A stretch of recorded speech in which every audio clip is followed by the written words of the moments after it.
Bonjour, alors je m'appelle Gloria Friedman et vous voyez ici alors dans cette exposition à Flaine. Alors dans mon travail, il s'agit en général pour tout ce qui est l'évocation de la nature, puisque bon, la nature d'une certaine façon nous concerne tous, on l'a tous vu quelque part, et moi ici dans un lieu à l'intérieur, j'évoque une nature qui vous trouvez à l'extérieur, mais je l'évoque avec des matériaux d'une côté passés par l'industrie et l'autre fois par des matériaux tout à fait naturels mais qui deviennent d'une certaine façon une supranature. Alors c'est une exposition de sculpture mais en même temps on pourrait parler comme d'un tableau. Alors vous avez tous vu des tableaux de paysage. Un tableau de paysage d'une certaine façon une coupure dans la nature. Et on peut parler d'une addition de données, alors une rivière, un arbre, le ciel, une montagne, et vous parlez d'un tableau de paysage. Moi, ce que j'ai fait dans mon travail, j'ai fait une subtraction et pour arriver à une donnée, par exemple la montagne, que vous voyez ici, et c'est le titre, d'une certaine façon, qui crée après les alentours. Alors ici, ça s'appelle alors le Mont Blanc, qui se reflète dans ce que j'appelle le lac de Flaine, que vous trouvez aussi ici à Flaine, qui est en dessous. Il faut dire que dans cette exposition, j'ai essayé qui d'une certaine façon liée à cet espace, parce que quand vous regardez par les fenêtres, vous avez tous à l'extérieur ce que vous voyez à l'intérieur. Alors à l'extérieur, vous avez les sapins, vous avez le lac de Flaine, vous avez le Mont Blanc. Alors c'est un peu un exemple d'un voyage que vous pouvez faire, ça veut dire qu'à l'intérieur, on évoque la mémoire de quelque chose que vous avez tous vu pendant la journée. Il s'agit d'une certaine façon dans mon travail d'arriver à un minimum de données pour évoquer finalement dans votre mémoire quand vous le regardez un maximum de choses.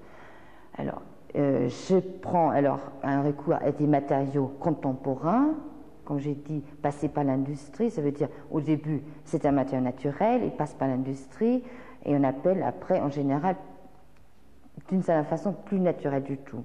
Alors ici c'est des planches passées par une peinture blanche qu'on trouve normalement dans les cuisines, qui évoquent par leur blancheur la virginité de la nature, de cette neige éternelle qui est le Mont Blanc, et c'est bâti d'une certaine façon comme une maison de cartes. En face, en bas, où se reflète cette œuvre. Alors c'est ce que j'appelle le lac de Flaine, et est une superposition de deux matériaux, une fois un plastique bleu, et là-dessus vient une épaisse plaque de verre qui vous permet d'une certaine façon un regard approfondi.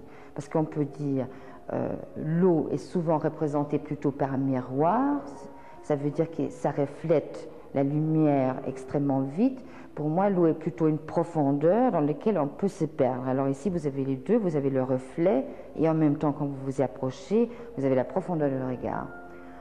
En confrontation avec ces deux œuvres qui sont faites avec des matériaux industrialisés, vous avez alors un cube en verre qui est rempli des aiguilles d'épicéa, de pin sylvestre.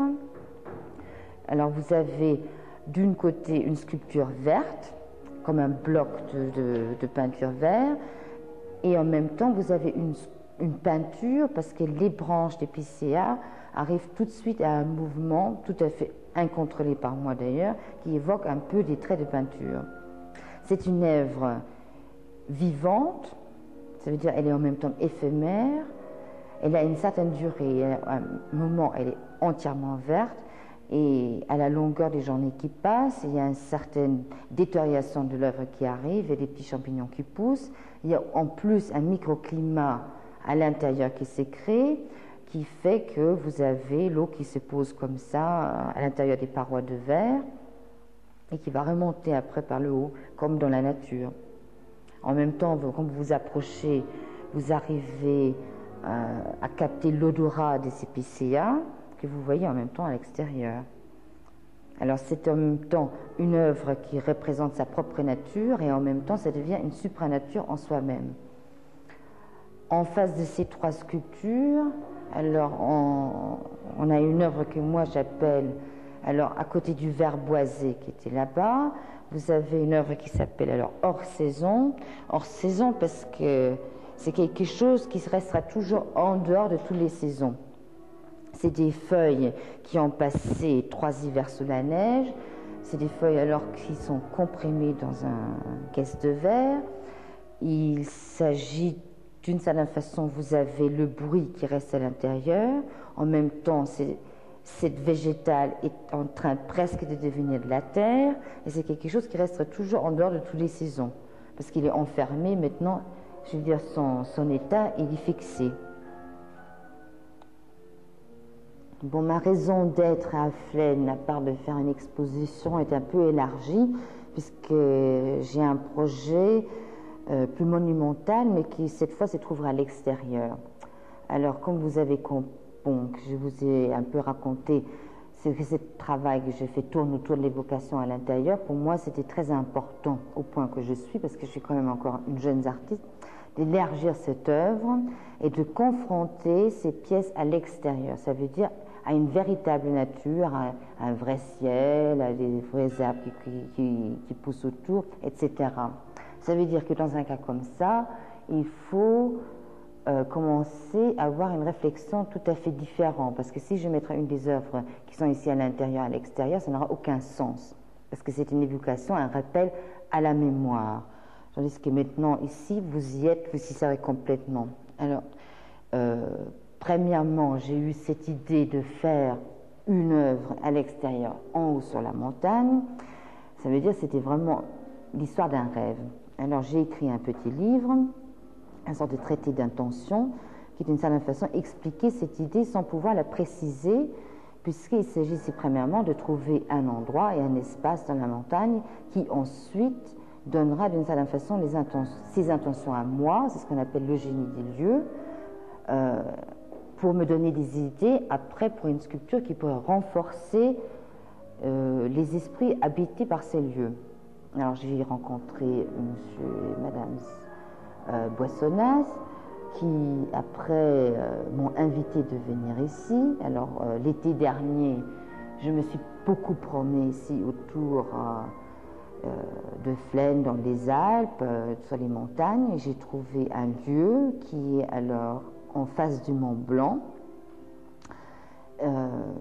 C'est un lieu où vous avez la Lapia, que vous connaissez maintenant quand vous avez passé un petit moment ici, qui est une très belle pierre. Vous avez des grands murs de roche autour. C'est un lieu qui a une grande force, d'une certaine façon. Et j'ai décidé alors, en face de ce sommet blanc, d'ériger un autre petit sommet, qui sera pas sur un sommet, mais contre une paroi de montagne. Et alors, l'idée principale, c'était d'évoquer un massif montagnard en face d'un autre. Ça veut dire qu'en plus, vous avez à faire un certain chemin, ça veut dire un certain effort à fournir pour voir cette œuvre-là. Un jour que vous y arrivez, par un petit sentier, vous allez voir de loin, vous avez l'impression de voir un tableau monochrome, ça veut dire monochrome d'une seule couleur blanche, qui ressemble à la neige qui est derrière. Quand vous êtes plus proche, c'est une sculpture, et quand vous y êtes, c'est une architecture. Parce que pour moi, c'est ce qui était très important, c'est une certaine façon de créer une sculpture qui en même temps peut vous faire arrêter et peut vous faire vivre d'une autre façon comme une maison. C'est pour ça que c'est recours d'une certaine façon à l'architecture. Alors sur une plateforme à 3 niveaux, j'ai pris 3 exemples de l'architecture alpine, le refuge, l'observatoire et la chapelle, puisque c'est des exemples très connus. Comme d'ailleurs la montagne qui est très connue, et tout ça ne vous est pas du tout étranger. Les matériaux de base, c'est une fois le bois, le sapin, que vous trouvez à l'intérieur. Tout ça, c'est recouvert d'une épiderme en matière de résine teintée dans la masse en blanche. Ça veut dire que vous avez des siècles qui se touchent. D'une façon, vous avez un matériau ancien qui est vivant, parce que le bois est vivant, et c'est touché avec un matériau du XXe siècle qui est la résine. Alors, dans la chapelle, quand vous entrez dedans, vous ouvrez la porte. Alors, je vous donne un peu les dimensions, c'est environ 8, 7 et 5 mètres de hauteur, c'est une face de 200 mètres carrés.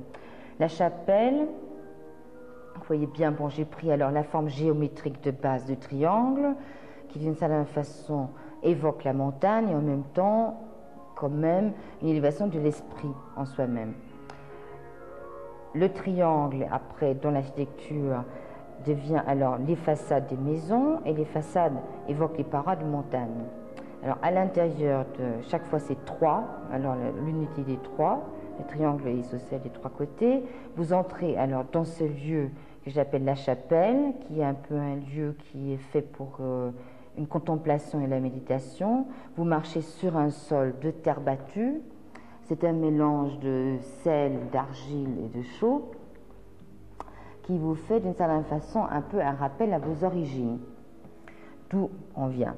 Vous vous approchez, il y a une certaine montée dans votre démarche et au bout, dans cet univers où vous êtes un peu baigné dans l'ombre et la lumière, un espace extrêmement dépouillé, vous arrivez au bout et vous avez une ouverture triangulaire à nouveau qui met en évidence le sommet du Mont Blanc. Ça veut dire que vous avez un tableau vivant, un tableau de paysage qui changera devant vos yeux selon la période du jour que vous la regardez. L'observatoire, alors c'est un agencement de 3 escaliers qui représente un peu une métaphore sur la vie en général et aussi ceux des alpinistes. Ça veut dire le monde de la montagne, c'est quand même ce genre-là que d'une certaine façon je fais un appel. Alors il y a 3 escaliers, le premier a une ascension très facile, en face d'un abîme moindre, ça veut dire il faut très peu de courage pour faire ça. Le deuxième est plus haut, le troisième plus haut, ça veut dire selon le courage et l'effort que vous allez fournir, vous allez voir plus, mais en même temps vous êtes en face d'un abîme de plus en plus haut. C'est à vous de choisir d'une certaine façon. Le troisième corps de bâtiment est alors le refuge, puisque ce lieu, d'une certaine façon, l'idée est quand même qu'il soit habité, que vous pouvez y rester. Ça veut dire que vous pouvez y passer la nuit pour voir le paysage le matin, le voir une fois sous la lumière des étoiles, rencontrer des autres personnes, avoir un échange avec d'autres. Voilà. Et alors, j'espère que l'année prochaine, vous allez venir.